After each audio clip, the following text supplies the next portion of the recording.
Hello again, this is Don O'Malley with Don's Breakfast Cereal Show. Thanks for tuning in. We have the second part of King of the Rocketmen from 1949. This is a 12-chapter serial. We're showing chapters 7 through 12. So let's join Jeff King as Rocketman as he tries to save New York. And we'll have 2 comedy shorts of Sterling Holloway afterwards. Now remember, Sterling Holloway was the voice of Winnie the Pooh. So I hope you enjoy those too. We'll be back. Thanks for tuning in.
Thanks, Professor.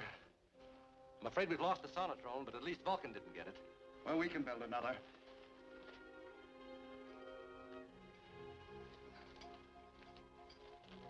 I guess Durkin is still puzzling out who Rocketman can be. We're dealing with a more cunning brain than Durkin's, Professor Millard. It's that cunning brain that's forcing me to hide out in this cave. If we could only find some weak spot in Dr. Vulcan's armor, some effective way of blocking his schemes and drawing him out into the open. What if we publicly announced having created the Decimator? You know, using it as bait for a trap. That might work. Vulcan would be bound to try to get it. But we'll have to wait till the machine's finished. It is finished. You mean the Decimator actually operates without an X-20 relay tube? On a small scale. First, I thought the thromium waves would escape through the condenser. Actually, I discovered they could be transmitted at reduced strength through a coil resistor. With what results? What's this?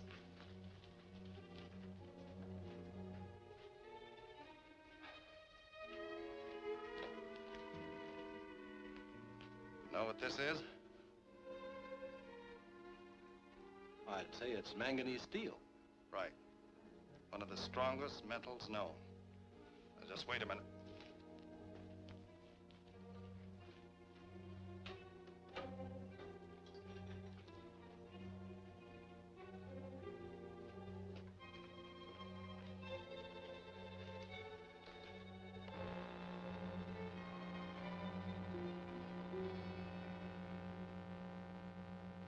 What's that steel bar?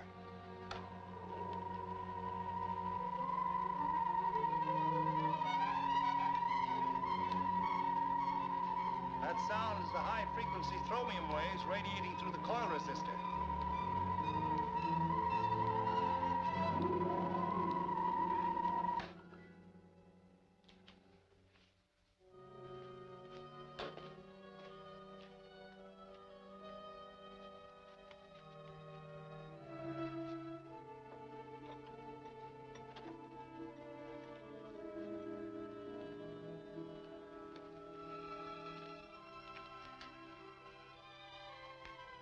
Well, here's what's happened to your manganese steel, Jeff.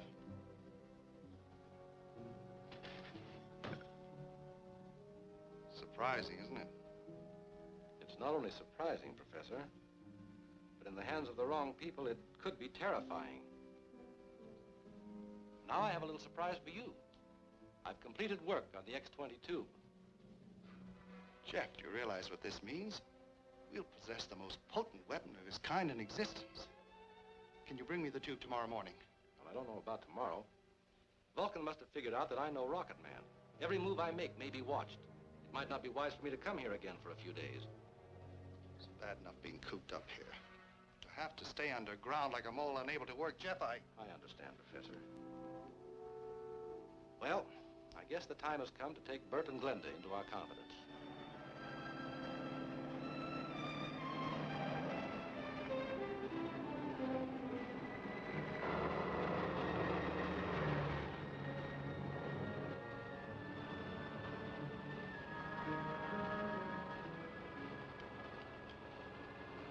Jeff King to Millard. Come in, Professor Millard. This is Millard. I'm being followed just as we figured might happen. I'm leading whoever it is out into the backcountry on a nice, long, wild goose chase. What about Bert and Glenda? They're on their way to the cave in Bert's car. They have the relay tube with them. I gave full instructions for finding him. Splendid. I'll install the X-22 and the Decimator as soon as they arrive. Right. See you later. Hello, Durkin. Hello, Durkin. Durkin speaking. Jeff King's playing decoy. I just listened in on a radio communication between him and the late Professor Millard. Millard? But he's dead. He's very much alive. What's more important, he may be Rocket Man. Sure. Sure he is. Where's he hiding? In a cave. Now listen carefully. He's perfected a weapon he once discussed at Science Associates. It's known as a decimator. What do you want us to do? Bring Millard and the decimator to me. My directional locator indicates that the cave is in the neighborhood of Hermit Mountain. We'll find him. Swing around.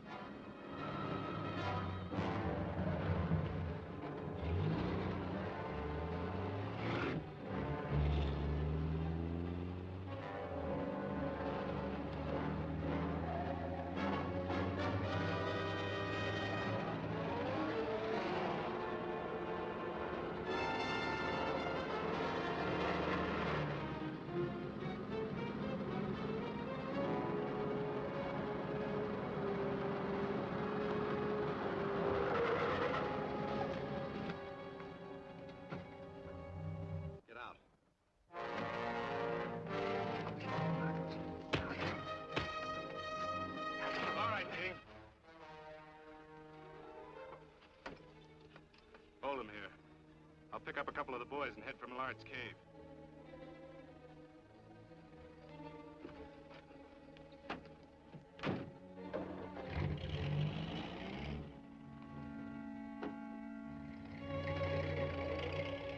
I can hardly realize you're actually alive, Professor Millard. I have our friend Jeff King to thank for that. Ah, the X-22. Now we can really put the decimator to a test.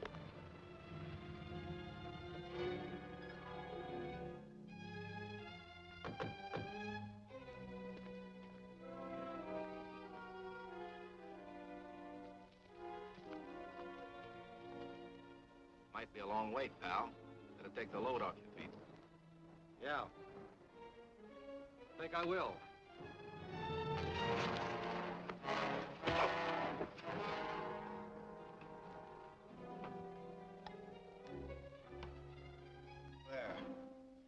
edition of the X-22, but I believe this is one of the most deadly machines ever devised.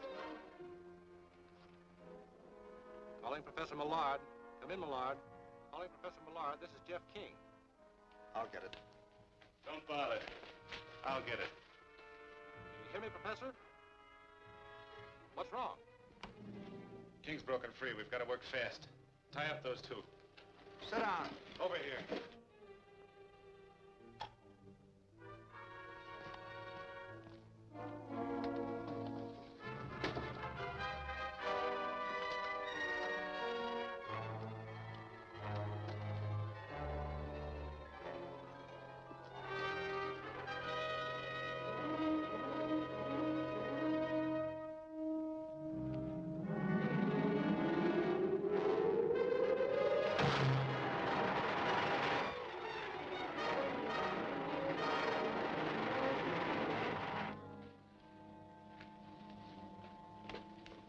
You're coming with us to visit Dr. Vulcan.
The mountain's melting. Through there must be an air shaft.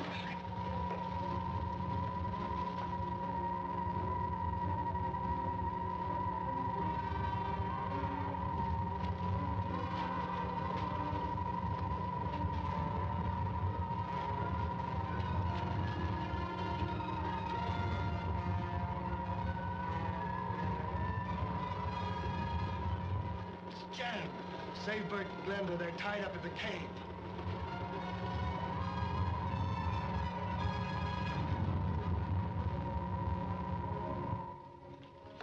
Rocket Man, where's Professor Millard?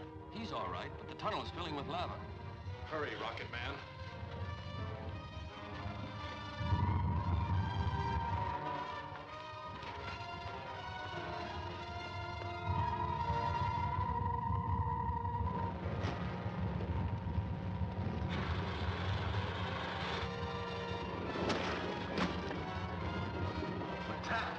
Let's try this tunnel.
try this tunnel.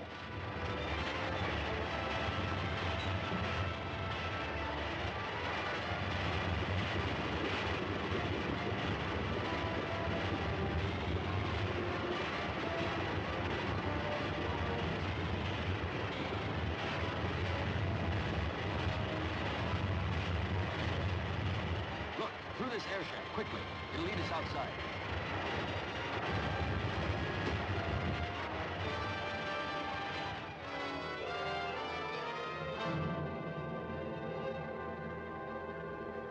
All right, King. Now you admit helping Millard create the illusion that he was killed by the explosion in his laboratory several months ago. Yes. Millard knew it was Vulcan who tried to kill him, so he decided to finish his greatest experiment underground, free from Vulcan's interference. And he did perfect the most devastating weapon known to man. But what good will that do man? The Decimator was destroyed. That's true. But I worked with Millard on the Decimator, and I may be able to reconstruct it with the help of our research notes. Well, if I can be of any help, it'd be an honor to help you. Splendid. Thank you, gentlemen. But for the moment, I'd rather work alone. If any help is needed, I'll call on you.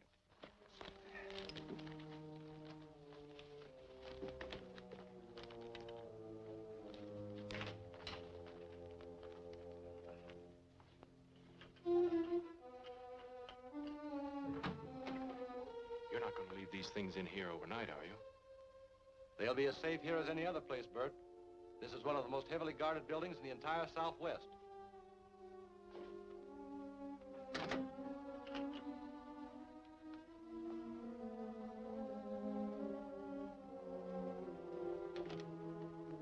Left 38, twice right 13. Right 31, twice left 19. Left 38, twice right 19. Left 38, right 19.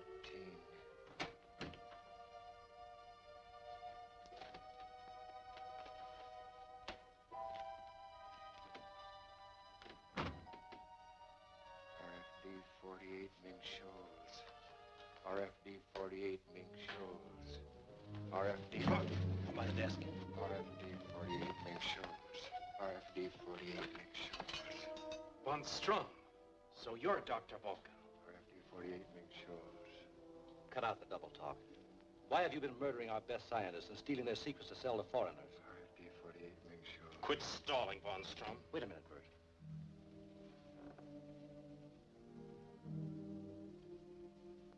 I believe this man's under the influence of an hypnotic sedative. Then maybe he isn't Dr. Vulcan. I don't think so. But let's hope he knows who Vulcan is. I'll mix an antidote. We'll find out how much he remembers. You better stand by. Right.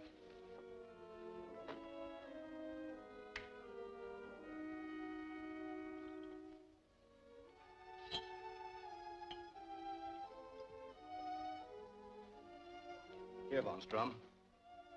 No. No, Vulcan! Who is Vulcan? Quickly, Von Strum. Who is Dr. Vulcan? Vulcan. He's...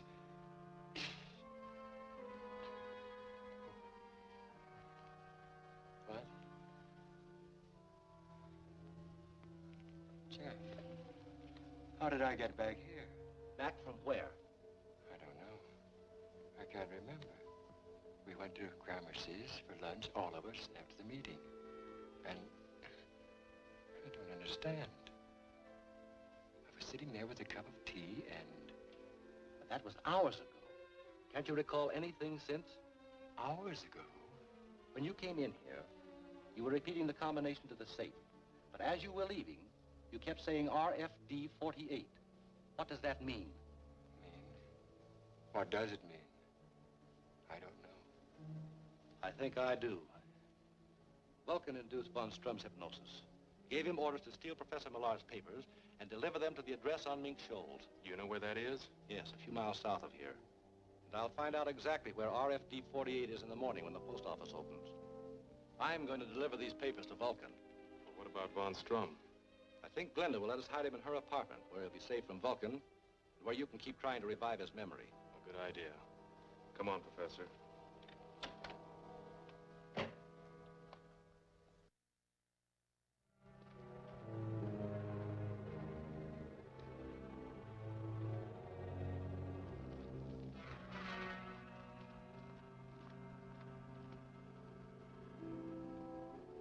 walk up to the highway and look out for Von Strum.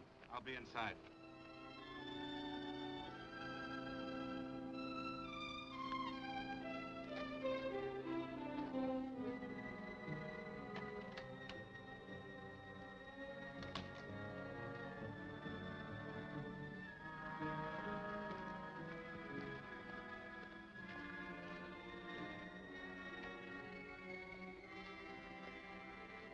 Professor Von Strum?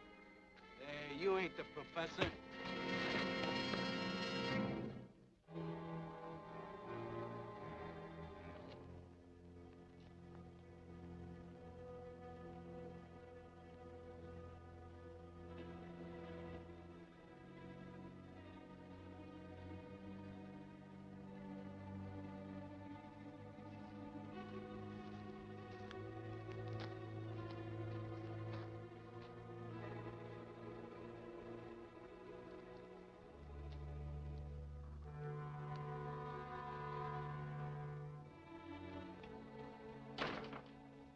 Sign of the professor?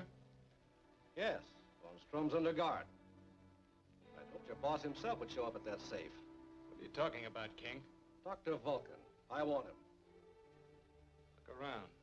There's no Dr. Vulcan here. You know where he is. And you're going to take me to him. Stand up.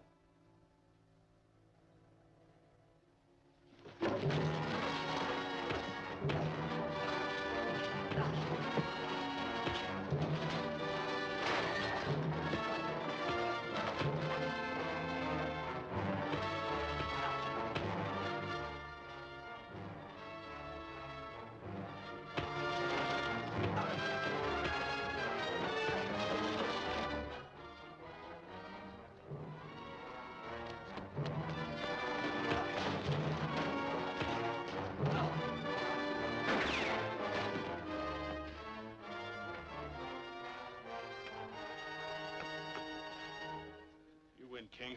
I'll take you to Vulcan. All right. Outside. And take it easy.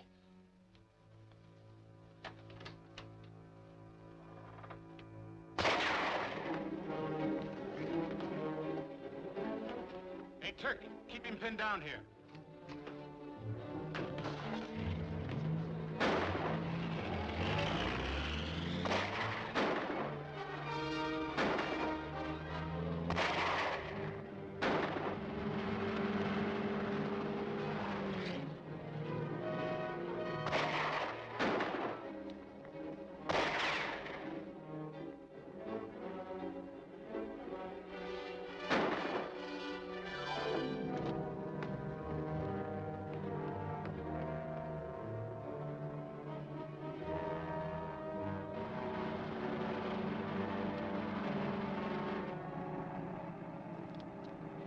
Durkin calling Dr. Vulcan.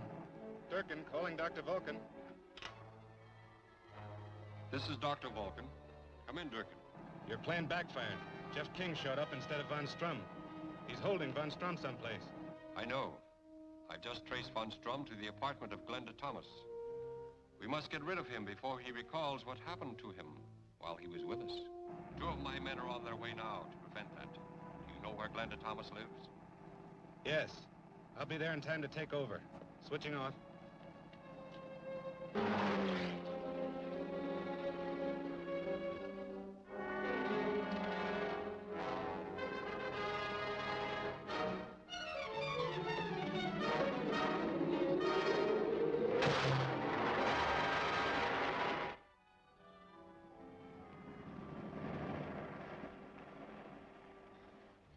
Thank you. You remember the stranger leading you into the shack. Who was waiting inside? I couldn't see. I remember there were voices, but it's no use, Winslow. I'm tired. I just can't remember.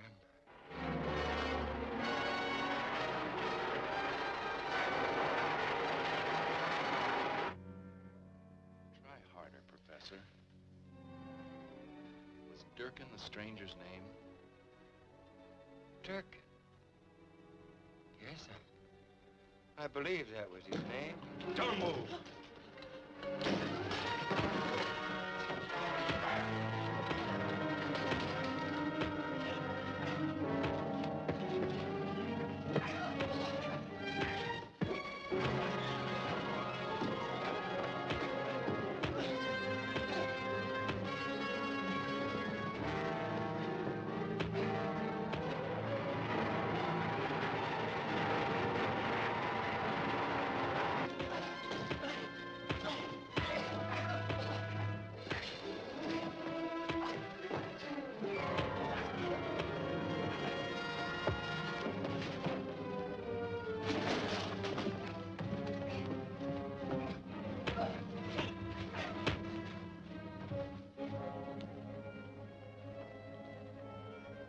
You just prolonged the agony, sister.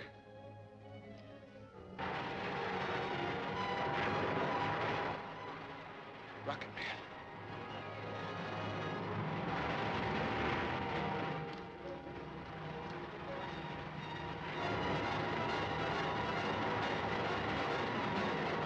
Here he comes. Let him have it.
You just prolonged the agony, sister.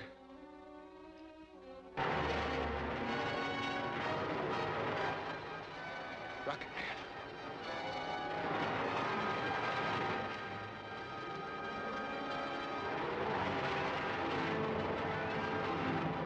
Here he comes. Let him have it.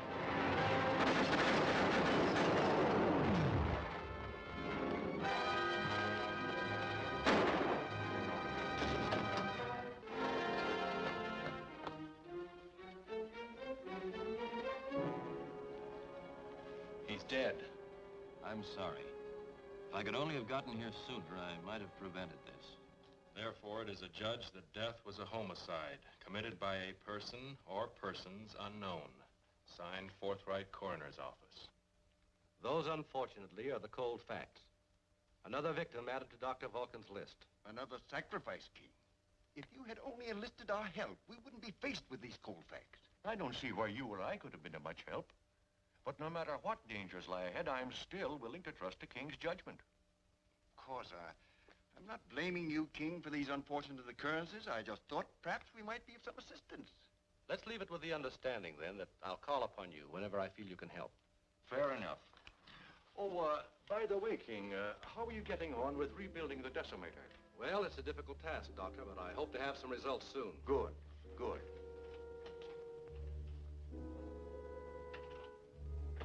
I think he may be very surprised to find out how soon it'll be.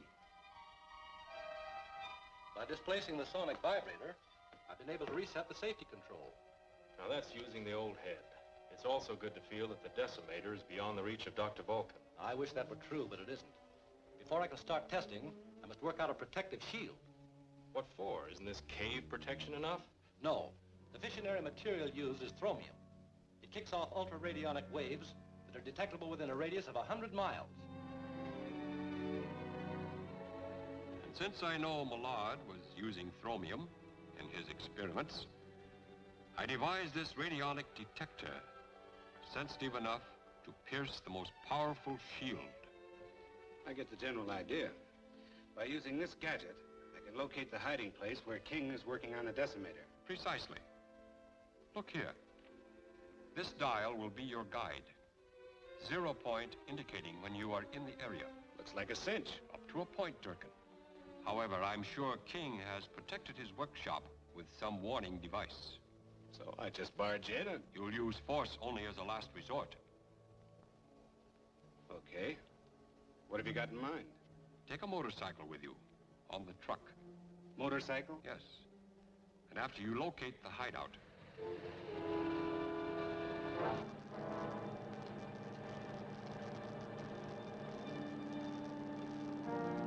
slow down a little. Hold it. Down that side road to the left.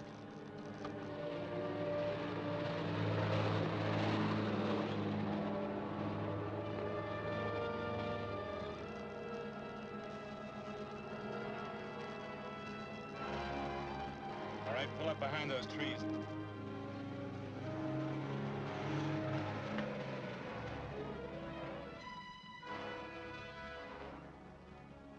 That's the place we want.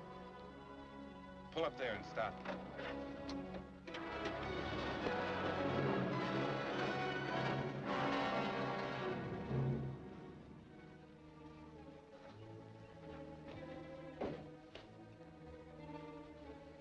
All right, fellas, get out the motorcycle.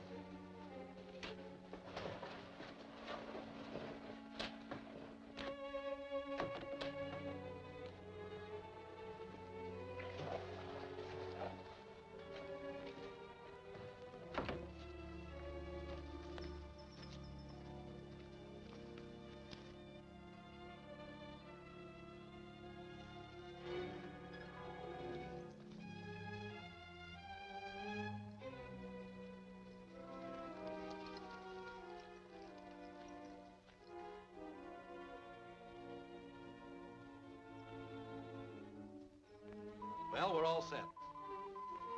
Someone's at the entrance.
Well, that takes care of him.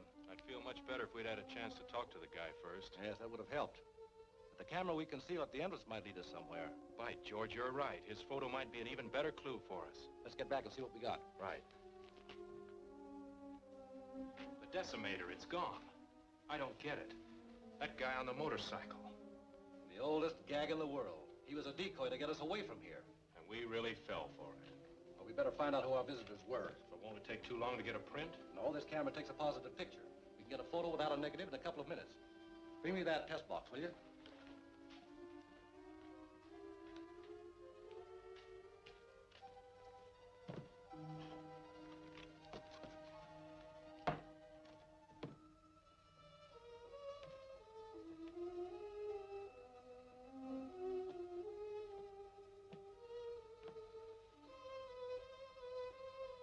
Look at this.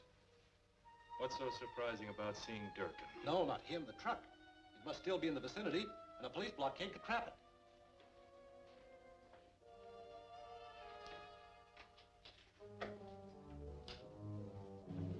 Emergency. Calling Highway Patrol. Emergency. Highway Patrol answering. This is King of Science Associates. A valuable piece of equipment has been stolen in a truck license 24368. Looks to be about a 3-ton truck, stake body, covered with a tarp. We'll spread a dragnet.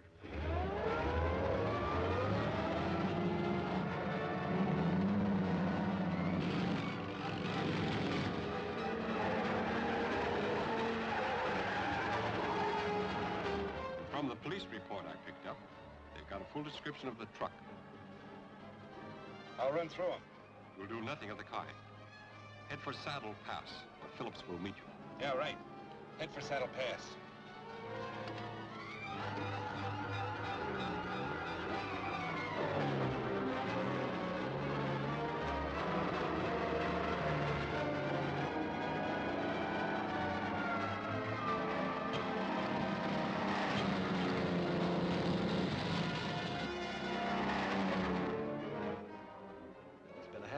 We should hear something pretty soon. Or start building a counter weapon. Highway Patrol calling King. Come in. Our patrol has just located your truck moving along Abbey Road towards Saddle Pass. Great. I'll take it from here. You stay here in case I need a contact. What can you do alone? I have a fair idea.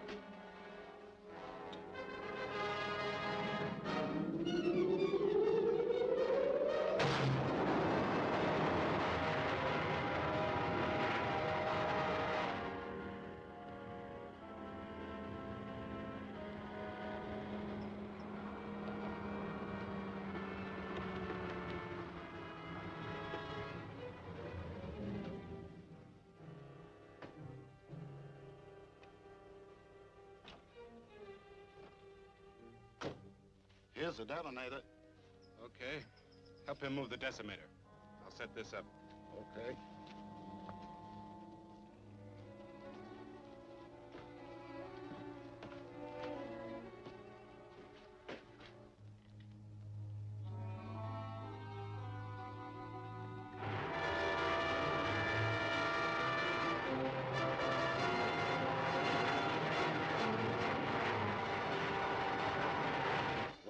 Set to go. So will this be. 10 seconds after the first guy sets foot in here. From what Dr. Vulcan said, it'll either be Jeff King or Rocket Man. Get the car turned around. All right.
truck's about to blow. Let's get out of here.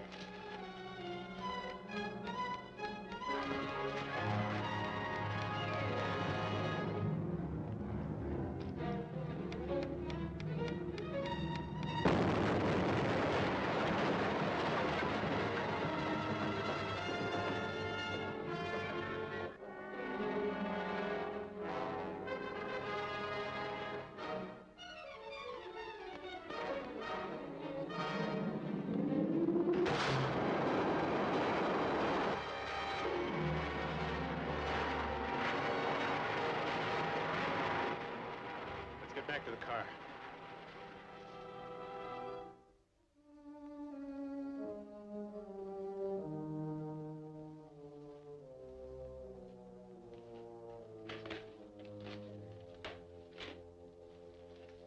Jeff. Oh, you. You're a rocket man. Yes. I guess this had to happen. I should have guessed it before. But why did you hide all this from me? Professor Millard and I thought it wiser not to tell anyone.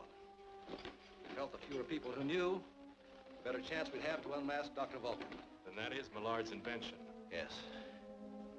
Shortly after he established himself in that cave to escape Dr. Vulcan, I found out he perfected the flying suit and volunteered to test it for him.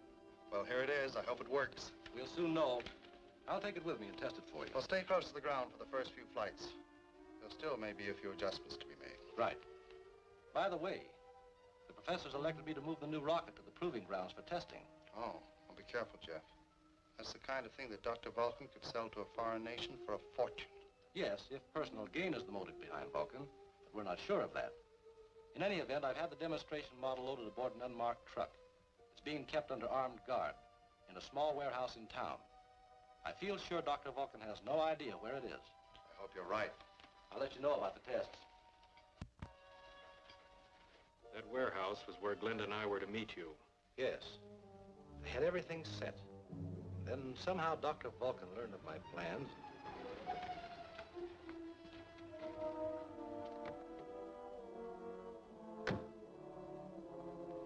How's everything? Just fine. Truck's ready and waiting for you. Good.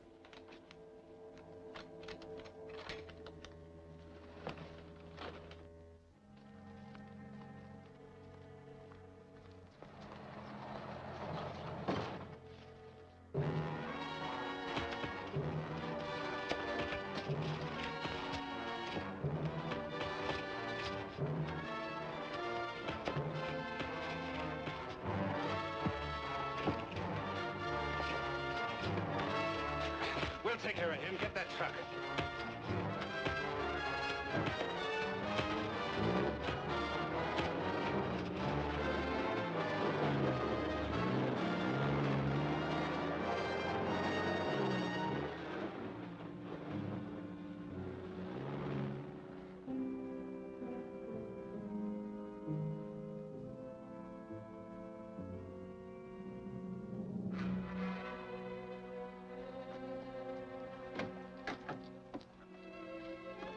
I realized the rocket suit was an untried experiment, but with it, I stood an outside chance of overtaking that truck. Glenda and I saw you flying away, but we had no idea who it was. Then what happened, Jeff? I actually spotted the truck from the air.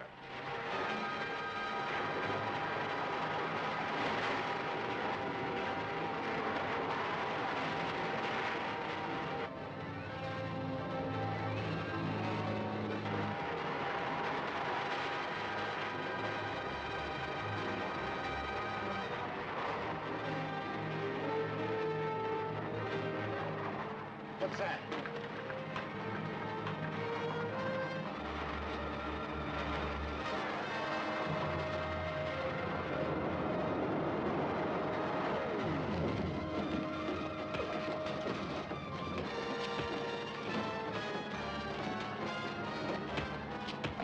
Hey, what's going on back there?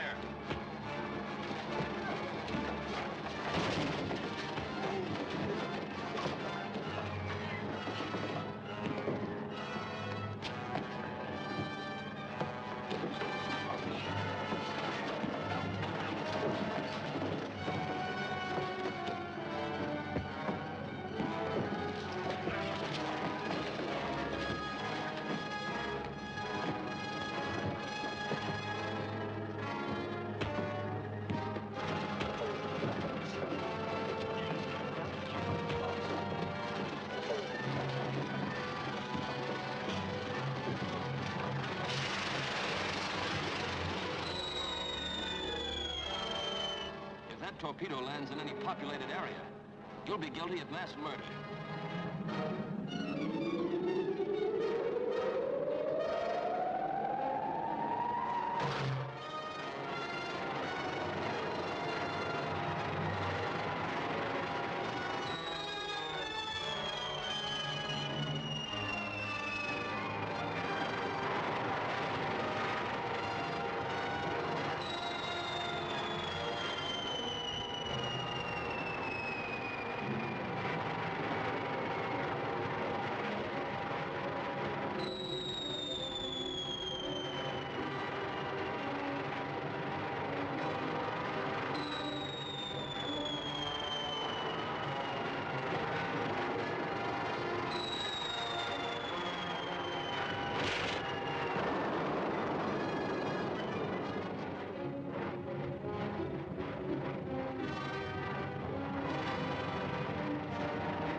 Explosion concussion was pure luck. I'll bet you got another scare when you learned Glenda had snapped your picture as Rocket Man. I was even more afraid when Dr. Vulcan learned of it and sent Durkin to her apartment. He stole the negative and escaped, but Glenda went after him. And you went after her? Yes, as Rocket Man.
Durkin escaped with that microfilm, but later it was destroyed, so Vulcan never succeeded in using it. It all adds up to the fact that someone who's been seated at our conference table is behind all this.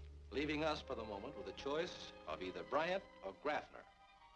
We'll nail one of them sooner or later. It'd better be sooner. With that decimator in Dr. Vulcan's hands, his power for evil is unlimited. Couldn't we trace the machine through its thromium rays? Not if Vulcan is smart enough to develop a device for screening the wave emanations. Looks like we're licked.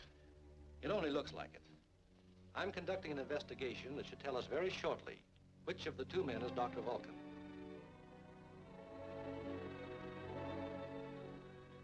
Jeff King knows I have the decimator, and he'll bend every effort to find it before I can cash in on its value. There is only one answer. Jeff King must die. Yes, but how? We've already tried a dozen ways to kill him. There's one way we haven't tried. I'll arrange for King to be called into town. I want you to...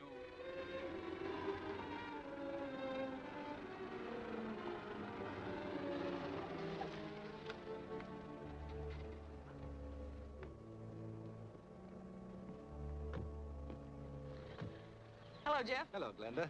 Where are you going? Into town to meet Professor Moore. He phoned that he wanted to see me on a matter of vital importance. You're not going to town with that. No, I guess not. Never mind, we'll run you into town in my car. Oh, thanks anyway, but I'll take this cab. Taxi? Bye. Oasis Hotel.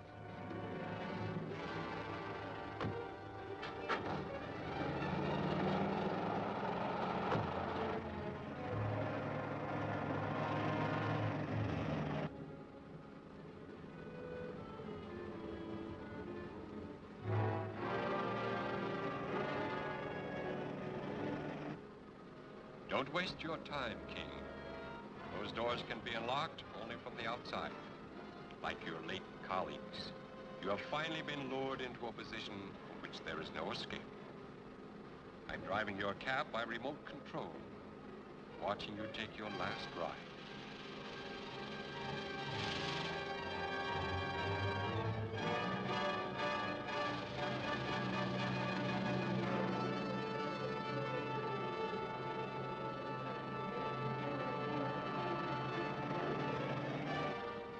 Even Rocket Man cannot help you now.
Hotel.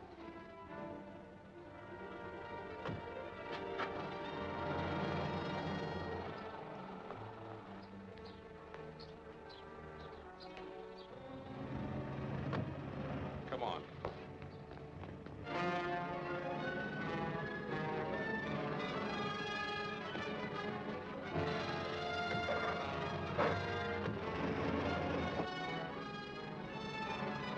Don't waste your time, King. Those doors can be unlocked only from the outside. I'm driving your cab by remote control, watching you take your last ride.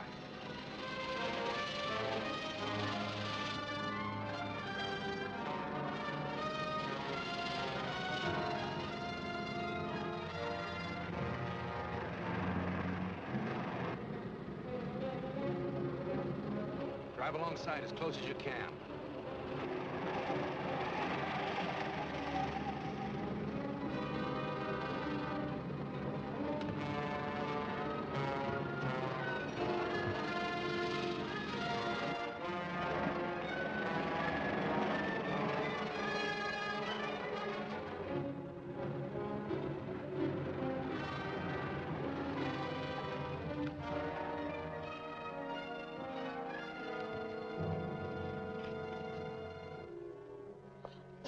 We better get him to the hospital, quick.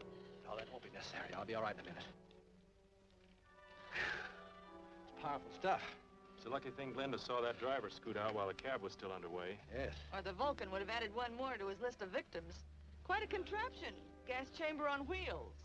Oh, yes. Our opposition, no doubt, is quite cunning. I have an idea this time he may have overplayed his hand. How so? Clues, Bert. Clues. Are you sure that gas didn't affect you? Not at all. I've got a hunch it may have a disastrous effect on Dr. Vulcan. In what way? Fortunately for us, Dr. Vulcan was very obvious.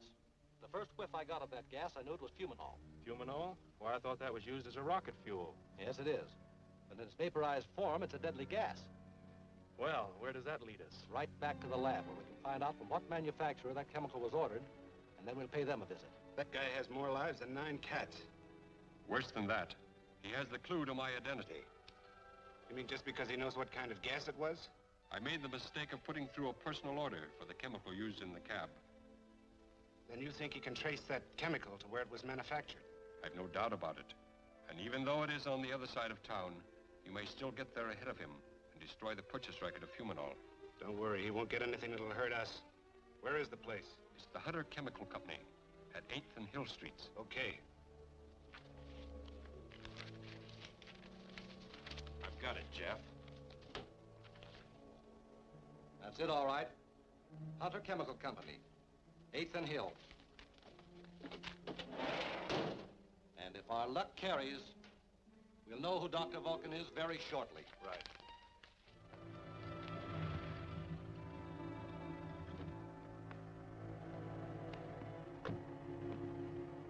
We won't be very long. All right.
No sense risking our necks to get to my car.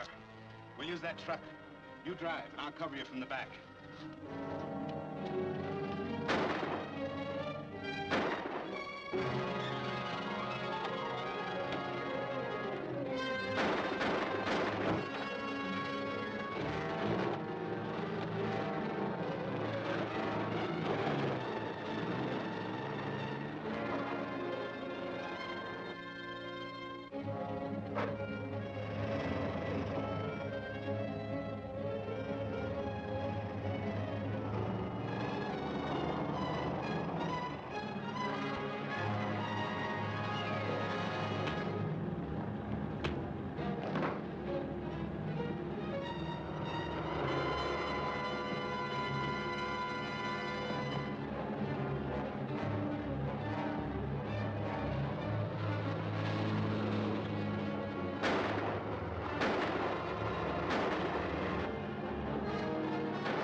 Vulcan?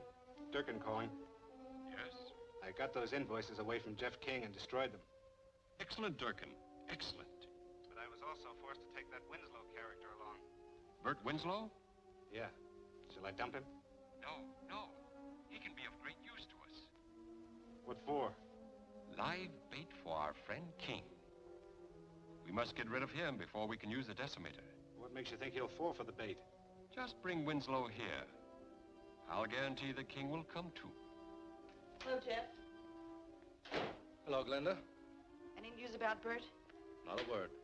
Don't you think we should notify the police? King speaking. This is Dr. Vulcan. Vulcan? What is this, a hoax? It concerns the welfare of your friend Winslow. And I would like to arrange for his return to you. I see. On what terms? We can discuss those if you come to 212 Beverly Street at 4. Alone, you understand, if you value your friend's life. But how can I be sure Bert is still alive? You will see him in the window at 5 minutes to 4. Remember, come alone. You will be watched.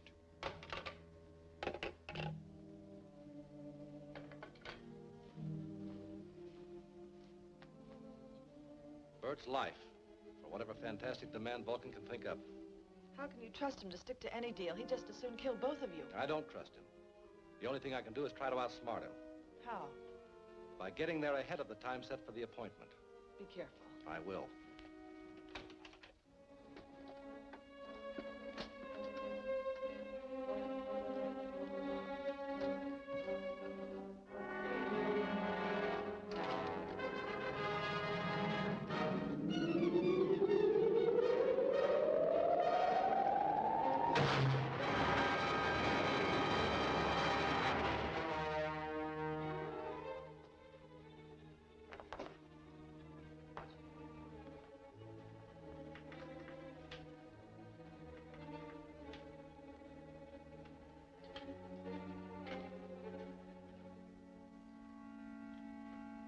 Careful with that photo, Sal.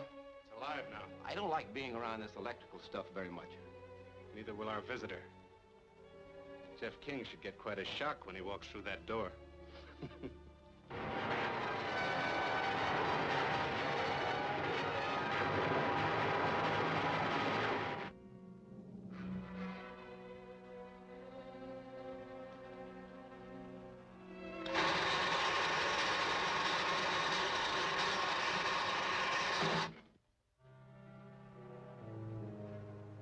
Guess it works.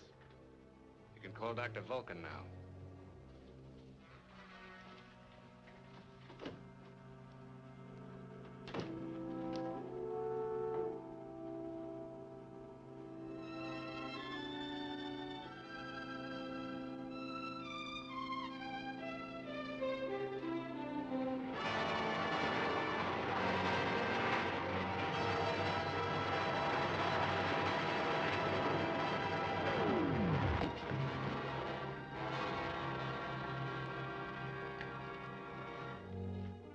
Go ahead, Durkin. Draw your gun.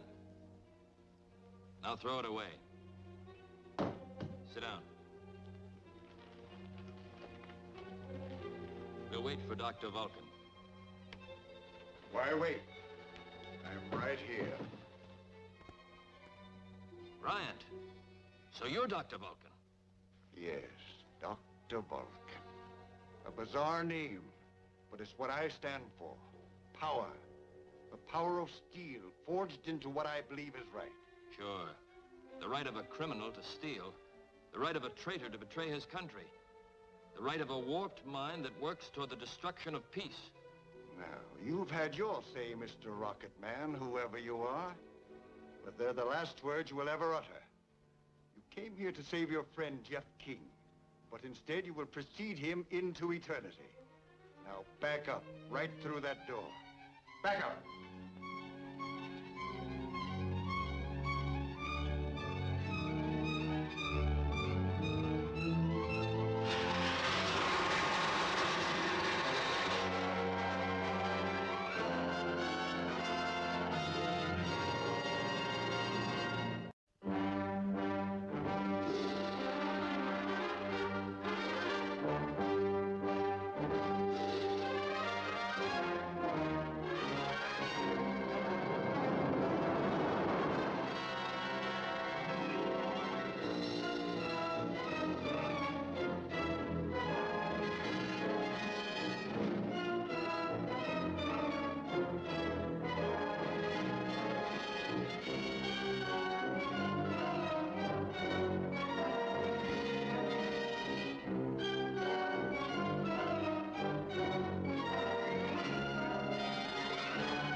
Bryant. So you're Dr. Vulcan? Yes, Dr. Vulcan. A bizarre name, but it's what I stand for. Power. The power of steel forged into what I believe is right. The right of a warped mind that works toward the destruction of peace. Now, you've had your say, Mr. Rocket Man, whoever you are. But they're the last words you will ever utter. You came here to save your friend, Jeff King. But instead, you will precede him into eternity. Now, back up, right through that door. Back up!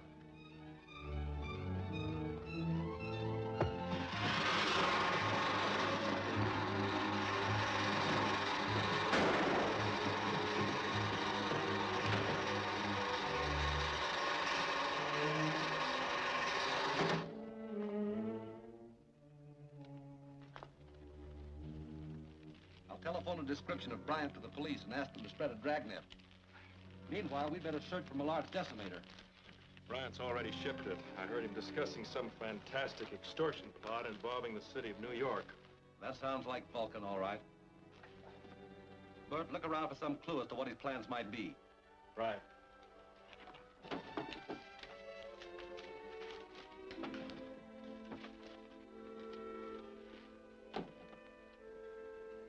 I'm afraid we're too late.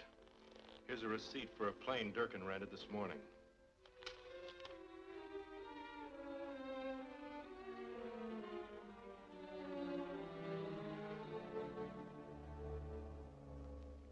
All right. Thank you, Captain.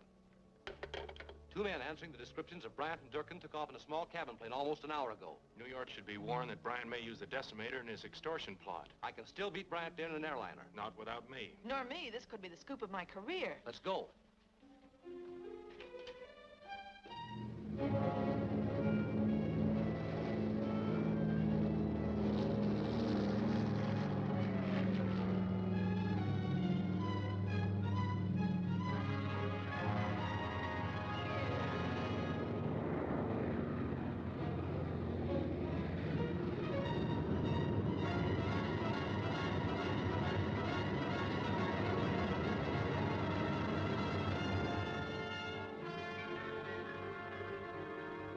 I have actually seen the Sonic Decimator begin to turn a mountain of stone into a sea of molten lava.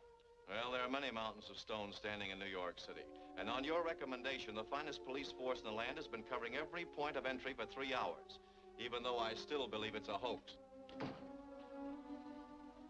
Excuse me, sir. This just arrived by special delivery. Perhaps you weren't unduly alarmed. Listen to this. Yours is the wealthiest city in the world. I want that wealth. If you fail to meet my billion-dollar ransom demand by Wednesday at 2 p.m., I will destroy New York City. Announce your decision by radio broadcast, and you will receive instructions for delivery of the ransom. It's signed, Dr. Vulcan. Oh, the man's a maniac. Yes, but a very dangerous maniac, sir. Perhaps you should broadcast an offer to compromise. Compromise? Place the greatest city in the world in the hands of one murdering blackmailer? Never. Telephone the police commissioner. Tell him to call out all reserves and volunteers. I want them to comb every neighborhood, every building, every room in this city. I want them to find this madman who calls himself Dr. Vulcan.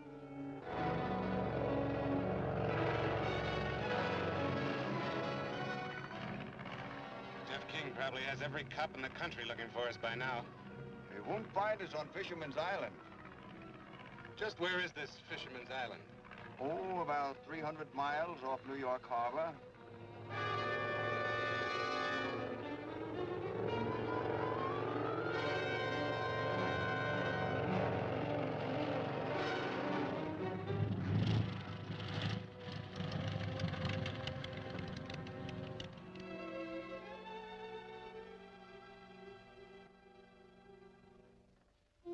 Still can't figure out how you're going to use the Decimator. You say it only has a range of 200 miles? Yes. Well, New York is 300 miles away. Come, Durkin. Look at this chart. There on the ocean floor, midway between here and New York Harbor, lies the great Amsterdam Fall, a volcanic fissure opening into the subterranean fires miles below the city of New York. Now, erosion has sealed up this vent, but the Decimator when trained upon it, will smash through and bring about the worst earthquake and tidal wave in the history of America. Unless my ransom demands are met by 2 o'clock today. Nearly half the city covered, not a single lead to Dr. Vulcan or the Decimator. And it's almost 2 o'clock. My detector hasn't picked up any thromium impulses. If the Decimator is beyond its range of 250 miles, I don't think Bryant can inflict any serious damage. Well, I certainly hope you're right. It's 2 o'clock. The time is up.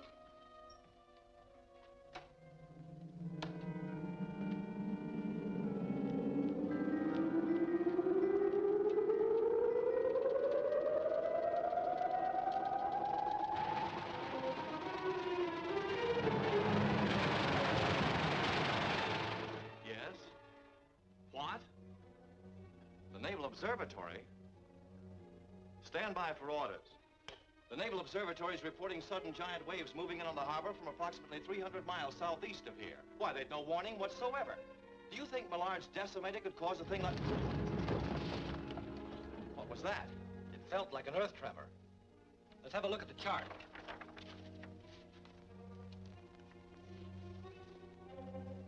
The Amsterdam Fault. That's between here and Fisherman's Island. And I'll bet that's where Vulcan has the Decimator. I advise you to order the evacuation of the city immediately and tell them to begin with the harbor district. All citizens, attention. New York City must be evacuated at once. Proceed in an orderly manner toward the Westchester Hills. All members of the police and fire departments on leave or off duty will report immediately to their precinct and company commands. This is urgent. What's the delay? Why don't they put me on the air? They're trying to clear a channel for you. Some of the relays have been disrupted. They've got to put me through. This appeal to Dr. Vulcan may be our last chance to save the city. The rocket suit's downstairs in my car. I'm going to fly to Fisherman's Island. And if Bryant is there, I'll try a little personal persuasion. It might work, Jeff. Nothing else will.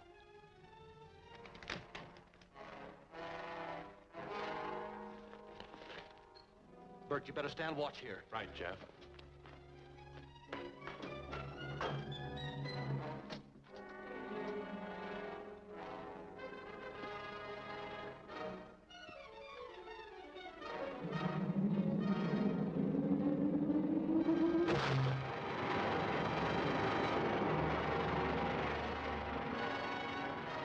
Stand by. You're on in 10 seconds.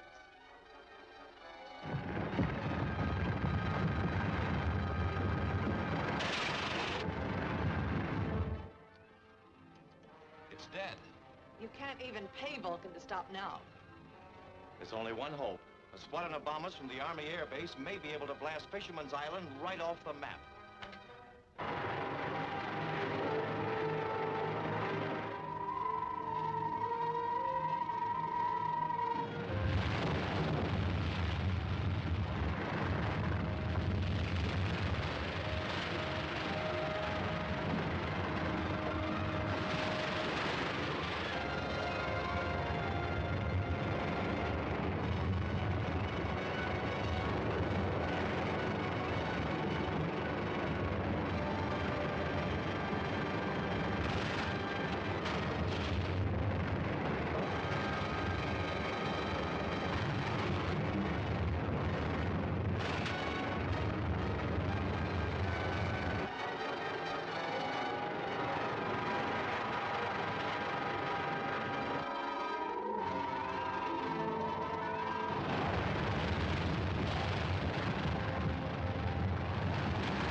good thing I had the foresight to send those bombers to destroy the Decimator. Well, what about Rocket Man? Doesn't he deserve some credit? What's that? He was just wondering if Rocket Man would remain with us now that Professor Bryant has paid for his crimes. Well, I certainly hope so. But what has that got to do with what I was talking about? Nothing. Nothing at all. Well, then, as I was saying, this fine administration will see New York City rebuilt into the greatest, the most wonderful, the finest city the world has ever known.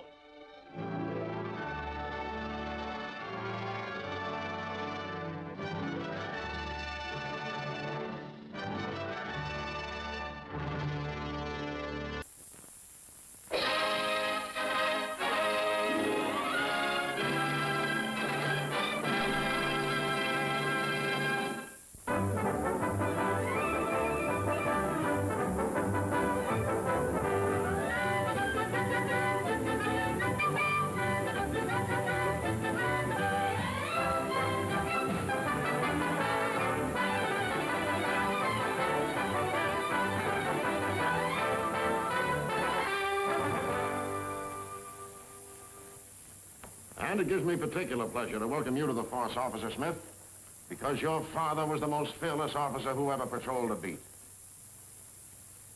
I'll never forget the time he cleaned out Haggerty's saloon single-handed, without a gun. Ah, if you're half the man he was, I'll be well satisfied. The examination papers, Chief. Thank you. Now, Officer Sweeney, your paper is very good. Excellent. I'm sending you to the waterfront, the haunt of hardened criminals. Do you think you can handle them? Yes, sir. Good. And now, Officer Vance. Another excellent paper. I'm going to assign you to the 25th Precinct. It's a tough neighborhood. If Sweeney chases the criminals out of his district, they'll probably come into yours. Will you be ready for them? Yes, sir. Good. And now, Officer Smith.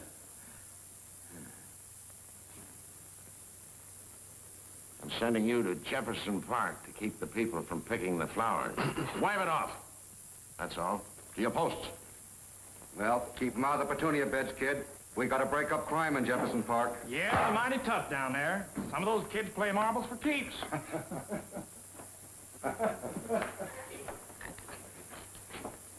Now, don't you worry, Sterling. They'll still be pounding beats when you're a captain. I know, but guarding flowers. What would my father say? He'd say, do your duty. And one of these days, we'll be just as proud of you as we are of him. You're right. I'll do my duty. Sterling.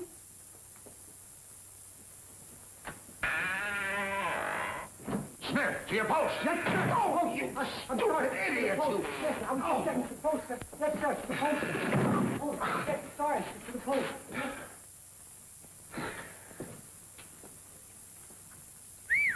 What a character. Assault with deadly weapons. Ooh. But you'd better steer clear of me. And that goes for you too, Lucky Lapidus. Excuse me, pal. Could you tell me where the State Bank is? Yes, sir. State Bank, it's corner of 3rd and Elm. 3rd and Elm. Yes, sir. How about King's Jewelry Store? King's Jewelry Store, that's 1 block farther south on the corner of Pine. Fine. That makes it convenient. Yes, sir. Thanks, pal. Not at all, sir. Glad to be of service. Yes, sir. Now, that was a very nice man. Very nice. Toledo Thompson. What a mug. Hey, gee, I just saw that. Wait, I'll get this guy. Thompson, wait a minute. Gee, I saw the man.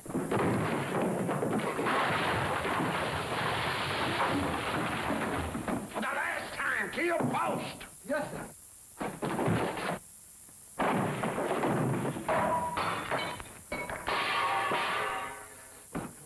I'm sorry the whole thing happened.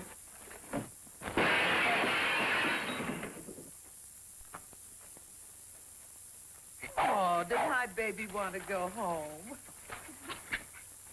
Hey, lady, you can't go away and leave paper scattered around like this. What do you take a trash cans for? Hey, lady, I'm talking to you. She isn't listening.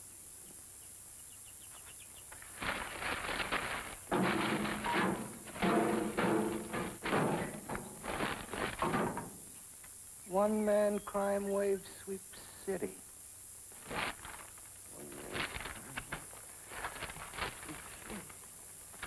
State Bank and King's Jewelry Store robbed within 30 minutes. The guy in the hall. Holy smoke, Toledo Thompson did it.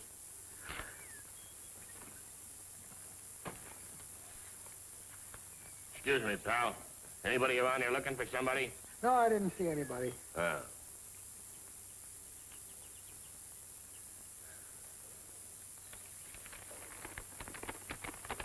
Toledo Thompson! Get your hands up, up, up! It ain't me. You're making a mistake, pal. Oh, no, I'm not. Drop! Sorry, pal. I'm gonna put the cuffs on you. Okay, pal, you got me. You're darn right I got you.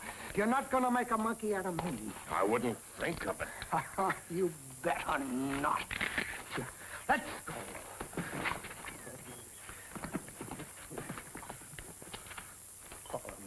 Come on.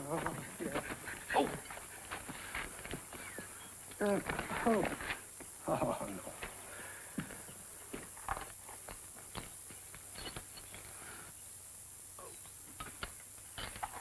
Hold on. Hello. Would you hold? Oh, no, you don't. Mr. Smarty. Hello, Central Police Station. And hurry. Central Station. Hello, Mary. Guess who? It's me. I just captured Toledo Thompson. What? Oh, Sterling, that's wonderful.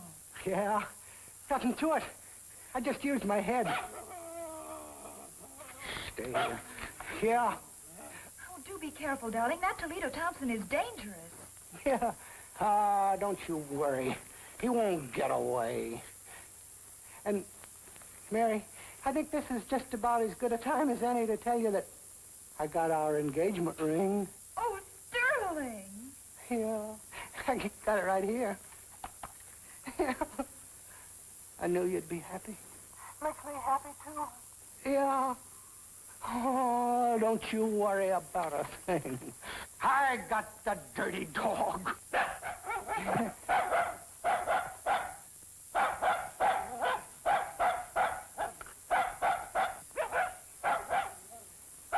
Mary, there's been a slight change of plans. He's got away. So, he not only got away, but he stole your keys. Officer Smith, I'm ashamed of you. Yes. And believe me, your father would be ashamed of you.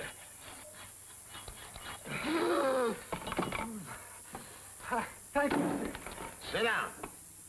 I just want to show you where I stand. Police chief under fire, crime wave sweep city, incompetent police force blamed. Here, read it. What's so funny? Blondie. Look what Blondie says to Dagwood. She says, Dagwood... Smith, if it wasn't for your father, I'd throw you off the force right now. Yes. I'm going to give you one more chance. Yes, but just one. Yes, sir. Now, I want you to... Where's your gun? Right here, sir.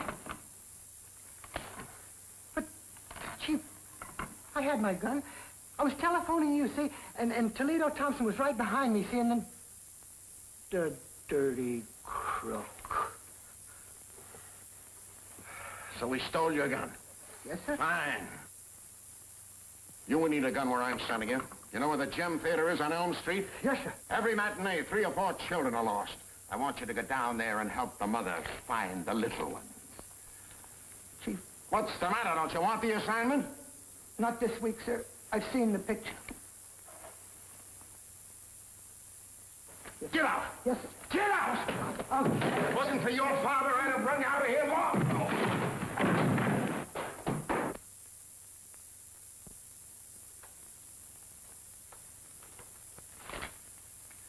Gee, Mary, it was nice of you to come up here and cook dinner for me. I don't deserve it. Look at what I did. Don't take it so hard, darling. I bet your father made mistakes when he first started out. I know, but I'm just no good. Sterling, what kind of talk is that? Mary, you don't love me. What? Not really. It's just a mad infatuation you have for the uniform and the handsome face. Oh, anyway, for the uniform. That's ridiculous. You'll feel much better after you've had a good dinner. Dinner? No, I don't want any dinner. Just fix me a soft-boiled egg. Oh, I'll get it. Just drop an egg in the saucepan. Yeah.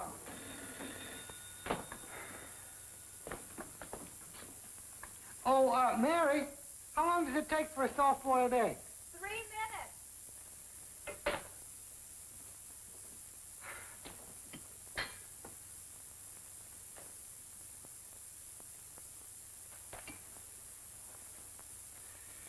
Minutes.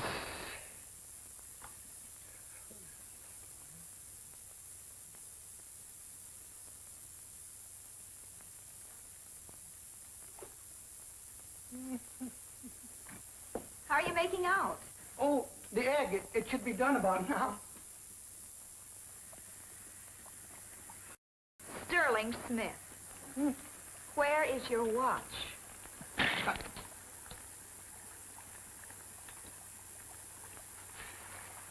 Watch sprung up. Leak. What? Where's my watch? It's in here. Ooh. That's all right. I'll take it to the jeweler's in the morning and have it fixed. Waterproof.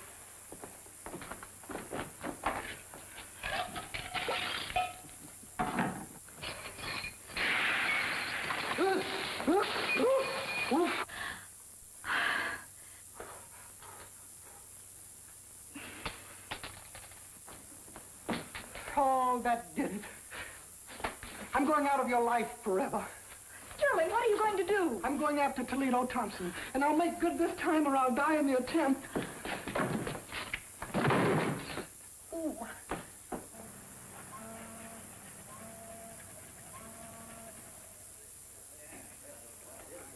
Boy, that Eastern mob is sure muscling in. First Toledo Thompson and now String Bean Smith. That guy's really tough.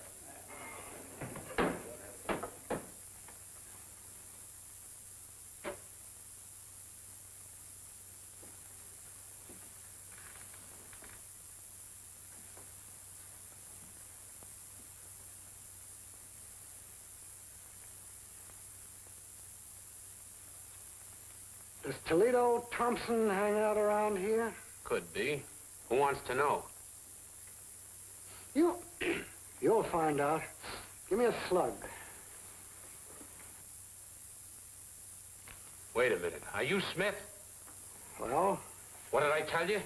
String Bean Smith.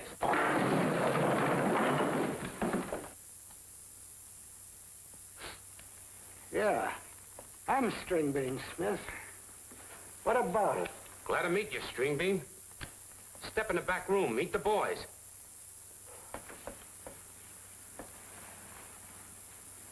Let's go.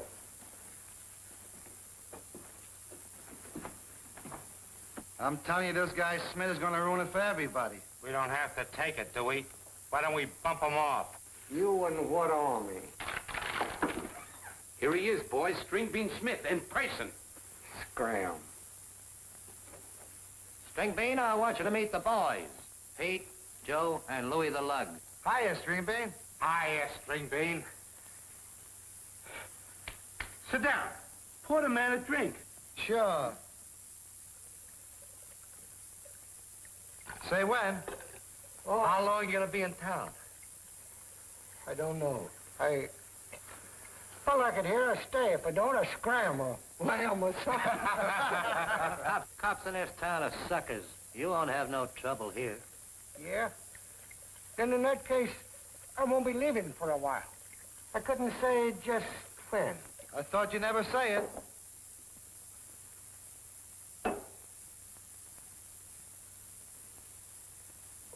Happy days. Drink up. Cheerio.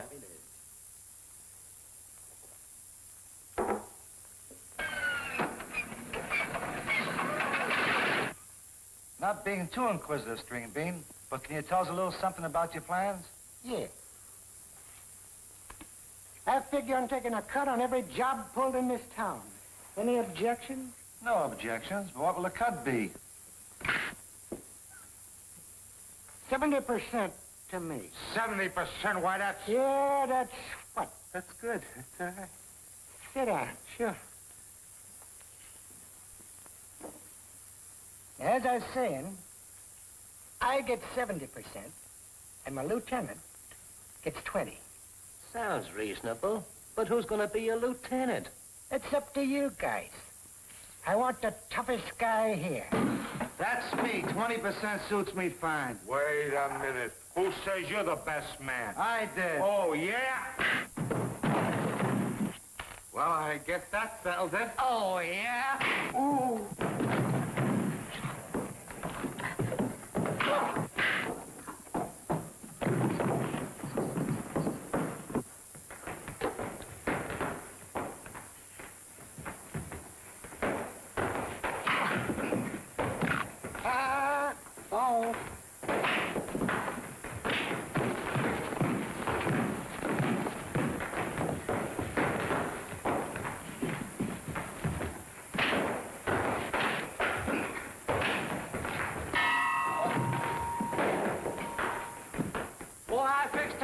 Yeah, you sure did. Now, you see that one over there? Go get him.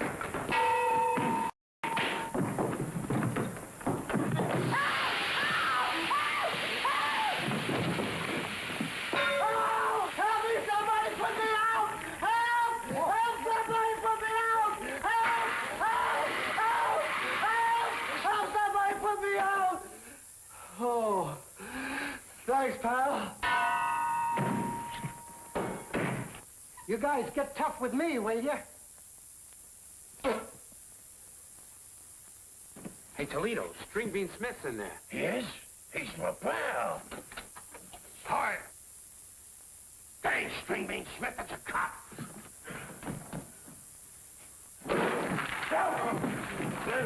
That's cop.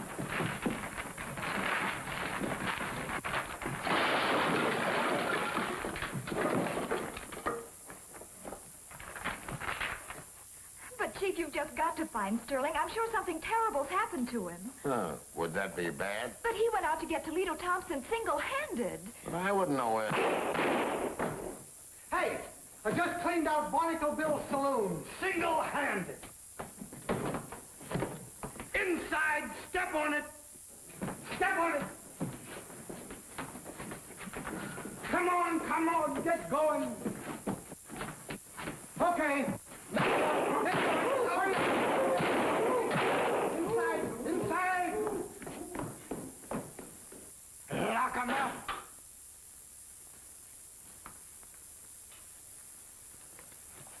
The swag. Come here. Oh, Sterling, I'm so proud of you.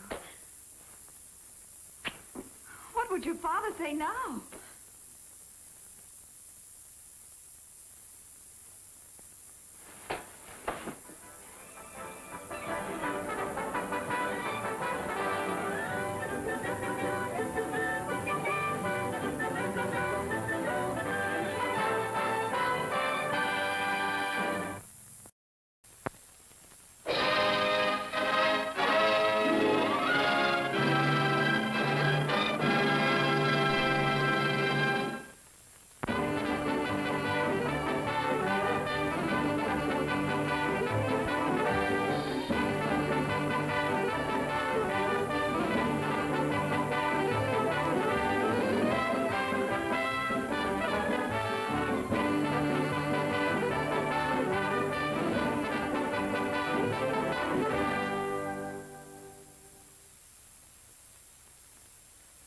Take a letter, Miss Marsh.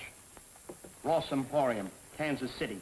Dear Sirs, may I call your attention to the sleek texture of this wonderful hosiery. Note that the back seam is practically invisible. Look at them, just as glamorous in back as they are in the front. Hoping you favor me with your business, I am yours truly, J.K. Nixon. Hello. Oh, Jessup. It's about time you called. Bring your grip right down to... Huh? What? I don't care if it is your anniversary. All right. Stay home, but don't come back here. You're fired. Miss Marsh, are you married? I've been thinking of it. Well, don't think of it. Marriage and business don't mix. From now on, anyone in my employ who gets married gets fired. Get that letter out. a half-wit would get married. Hello! Oh, hello, wifey dear. Yes, Sugar Plum. Of course I will, pet. Goodbye, doll. Hello! Get me Dylan! Hi, Ann. Oh, have we got news for you? What did I tell you? We're married. Yeah, got married this morning. Her name's Ruthie. How do you do? Ain't she cute? You sit down, honey, while I go spring the good news on the boss. Oh. Eddie, I wouldn't tell him right now if I were you. Why not? I want to shout the good news from the housetops. Yeah. Is that so? You mean your wife doesn't want you to go? I understand, Dylan. I understand that you're a stupid idiot to let a woman lead you around by the nose. Oh, surprise party, eh? Well, I'll give you a surprise party. You're fired. And that goes for anybody else in this firm who gets married. Oh, Eddie. Eddie, come in, my boy. Come in. Come in, just the man I want to see. I just fired Dylan and Jessup. Married men. Thank heavens you're single. Yes, sir. I No time for talk. We're catching the train for Springfield in 20 minutes. Go pack your bag. Yes, sir. My bag's already packed. Good, good. Had this all figured out, eh? Oh, no, sir, not exactly. Come along, Eddie. But, Mr. Nixon, I want to tell you something. Tell me on the train. We'll be back Friday, Miss Marsh. Oh, Mr. Nixon. Eddie. Oh, honey, I've got bad news for you. We're not married. Not married? No, well, and that is, we are, but we aren't. It's temporary. Being married? Being not married. Oh, Eddie. Coming, Jones, we'll just make that train. Yes, sir, coming. We'll just make the train. Oh, the train, honey, it's the Keystone Limited. You'll be on it, huh? It leaves Grand Central Station, I think. Coming, Jones? Oh, yes, sir, coming, Jones. Leaves Grand Central Station around 5:45. Track 10. All aboard! No! Oh, it's coming.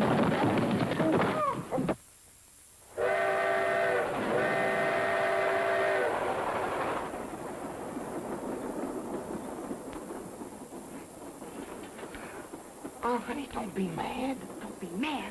A fine honeymoon this turned out to be. Well, I told you if that old sourpuss finds out I'm married, he'll fire me. Look, I'll try to find out where we're staying in Springfield, huh? Jones! Ow! Jones! Yes, yes. Oh, there you are. Get me the Springfield file from my briefcase. Yes, sir. Oh, where are we stopping in Springfield? At the Marbury. Yes, sir, the Marbury. Oh, you idiot! Look what you're doing! I'm sorry. You're sorry! That's what... Yes, sir. Get to bed. Yes.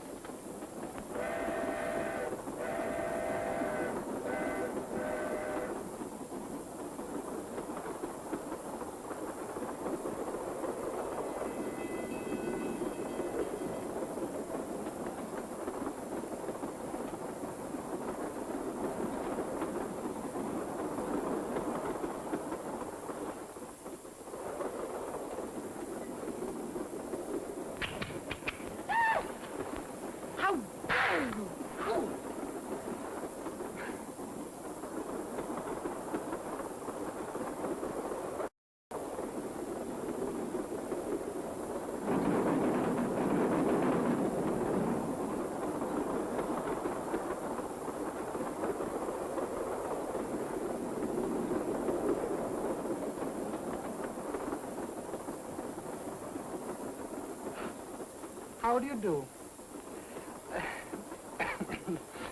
Well, good night, old boy. You too, madam.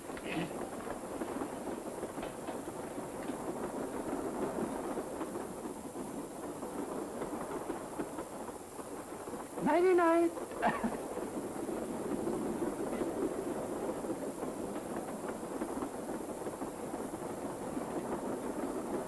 Now you stay put.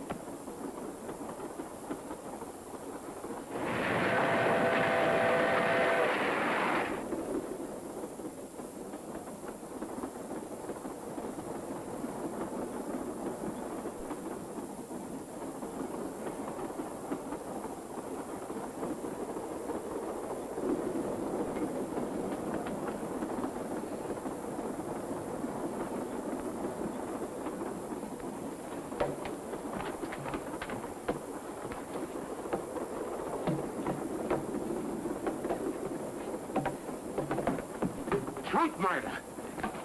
I beg your pardon. Well, And what are you doing with the boss's leg?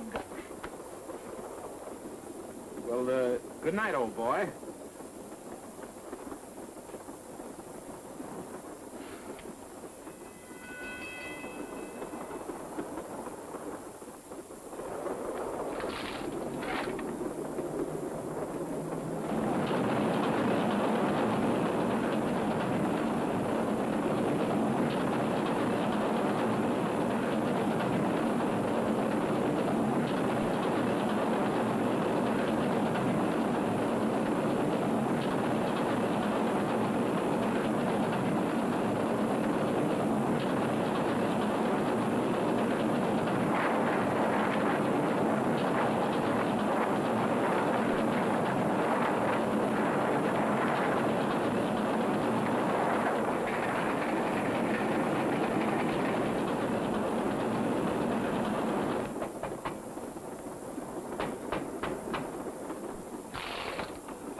Madman! I saw him! The madman? Where? Out there! He peeked through my window! Out there?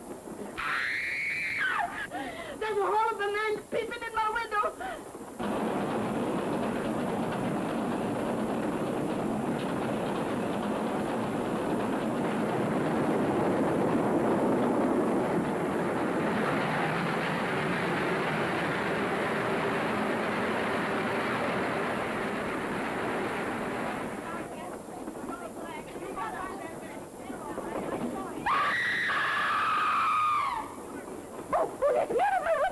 Are you sure you saw something, miss? Of course I'm sure. Those staring eyes, it was looking right at me.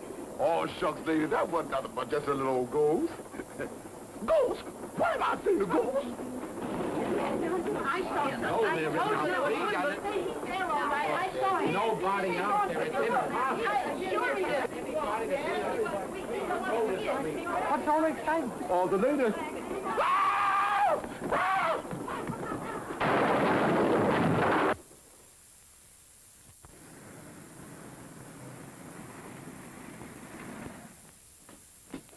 $3.14, please. Well, Eddie, we did a good day's work. Look at those orders. Yes, sir. We better turn in. I thought I had things to do. I thought I'll see you All right. later. Hello. Do you have registered in this hotel a Miss Holman or a Mrs. Jones? Well, which is it, Holman or Jones? Well, either one, or both. That is, well, you see, well, it's two names, you see. It's just one person. Do you see? No. We have a Mrs. Ruth Jones. That's the one. That's the one. Mrs. Ruth Jones. Where is she? In room 316. Oh, thank you. Oh. Duffy, you'd better keep an eye on that guy. You're telling me.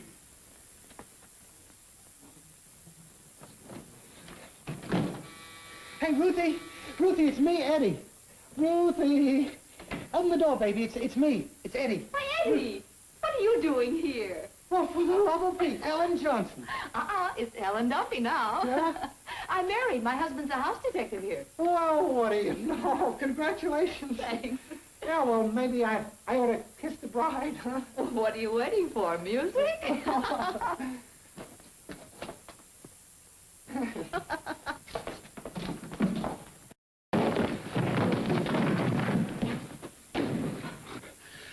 Oh.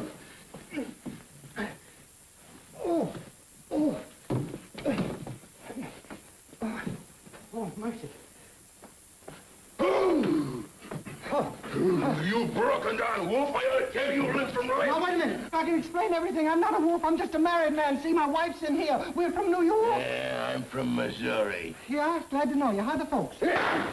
No, but if you... This man your husband, lady? I never saw him before in my life. But Ruth! Mm-hmm. Your wife, huh? Yeah, she's the bike. I don't believe it, too!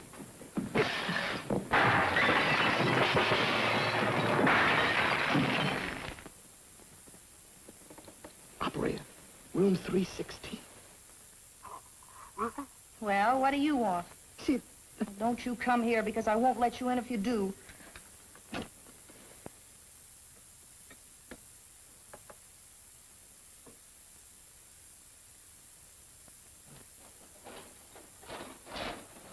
Pardon, sir. Could you tell me where room 316 is? No, I don't know any...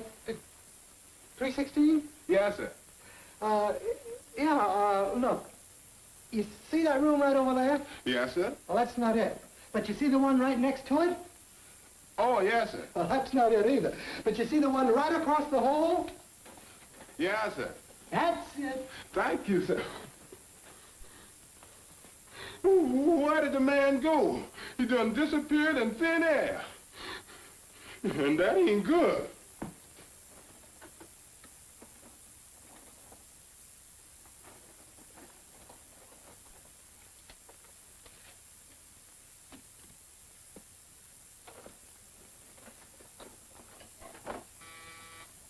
Come in.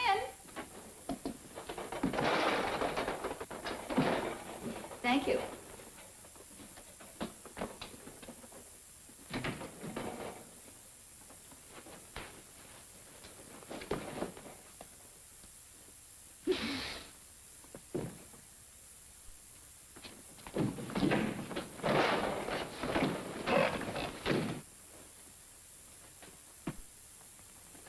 In bed already, baby? Daddy's little lamb chop asleep. Ooh, you're awake, huh? Ooh. Hey, something the matter, baby? Oh, come on, let's have a look at you, huh? You're sore at me, huh? Oh, how should I know that guy was an old friend of yours? Look, I'll apologize to him, anything you say. Bring him around. How could I be jealous of a dopey-looking half-wit like that? What a kisser. That's better. Come on, let's eat, huh?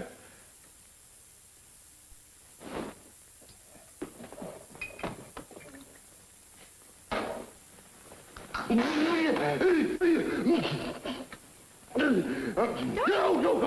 Well, what's the matter? How'd you get in there so quick? Why, darling, what are you talking about? You were the king. Wrong. Chimpanzee. You're not mad at me? Well, of course I'm not. Why should I be? Well, you acted when you were in bed. I haven't been in bed yet. Haven't? You feeling all right? Oh, sure. I feel fine. I hope. Ooh. Joe, you've been working too hard. Yeah, working too hard, that's it. Darling, I'll get you something to brace you up. Good. Oh, why don't you put your slippers on? They're under the bed. Under the bed. Sure, Father.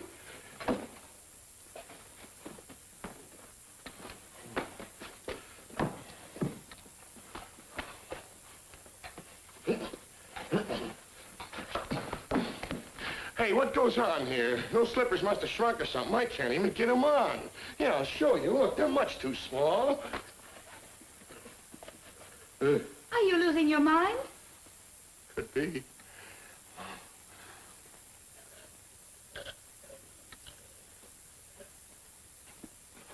Stuff supposed to brace you up or something? Yeah. Well, then get me another one.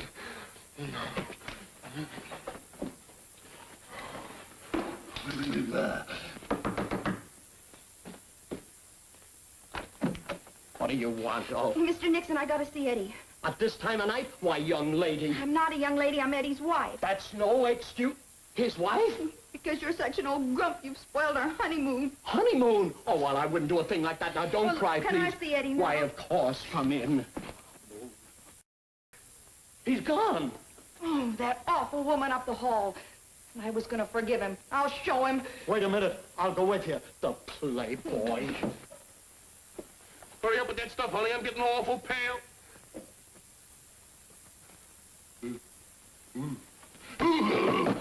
Now, wait, please. I can explain.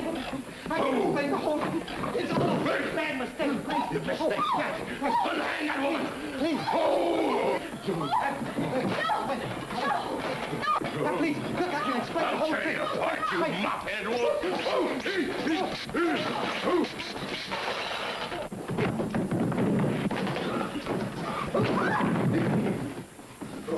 Locks ain't gonna stop me!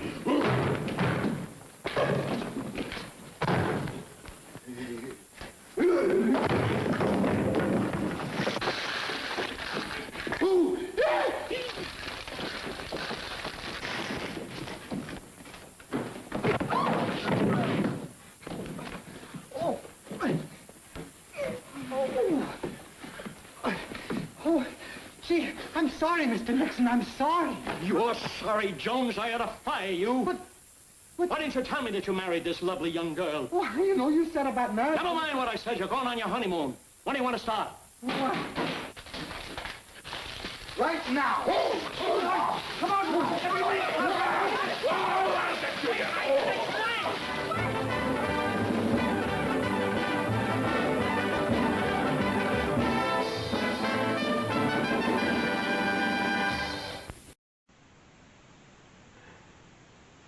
Hello, this is Don O'Malley with Don's Breakfast Cereal Show. I hope you were enjoying those King of the Rocketmen chapters 7 through 12 and Sterling Holloway as Sterling Holloway in 2 comedy shorts.